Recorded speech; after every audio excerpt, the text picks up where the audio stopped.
Here's a 500-word story without headings. I never loved you. Those were the last words Claire said before walking out of the penthouse she had shared with her husband for nearly 8 years. Daniel stood frozen in the living room, unable to believe what he had just heard. Together, they had built successful careers in the corporate world. Claire was the youngest vice president in her company, while Daniel had quietly sacrificed promotions to support her dreams.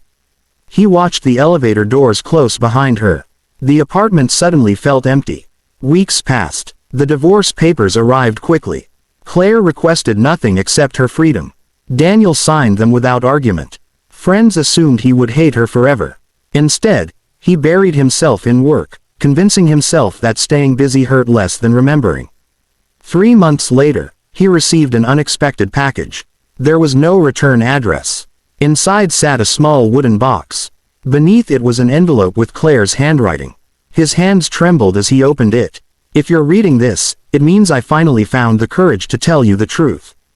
Daniel frowned. The day I left, I lied. He stopped breathing for a moment. I never stopped loving you. Confused, he continued reading. A year before our divorce, I was diagnosed with an aggressive heart condition. The doctors couldn't promise I would survive surgery. Daniel's eyes filled with tears. I couldn't bear the thought of watching you lose me slowly. You had already sacrificed so much for my career. I wanted you to hate me instead of grieving me. He whispered. Claire, the letter continued. I thought if I broke your heart quickly, it would hurt less than leaving you forever. Daniel covered his face. Inside the wooden box were dozens of photographs. Pictures from vacations, birthday dinners, ordinary Sunday mornings. On the back of every photo, Claire had written a memory. One simply read, "My favorite morning. You burned the pancakes, and we laughed until we cried." Another said, "You always believed in me before I believed in myself." At the bottom of the box rested a small voice recorder. He pressed play. Claire's familiar voice filled the room. "Hi, Danny." He hadn't heard her call him that in months. "If you're listening, my surgery probably didn't go the way we hoped."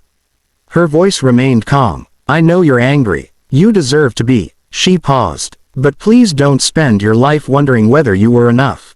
You were everything. The truth is, I loved you every single day. I just didn't know how to say goodbye." Daniel sat silently as tears rolled down his face. For the first time since she had left, he understood. Her cruel words had never been about hatred. They had been spoken by someone trying, in the worst possible way, to protect the person she loved most. Months later, Daniel established a foundation in Claire's name to support patients with serious heart conditions. Every year, he reread her letter. The pain never disappeared completely. Neither did the love. And whenever someone asked why he never spoke badly about his former wife, Daniel simply smiled. Because the last message she left behind had rewritten the meaning of her first one forever.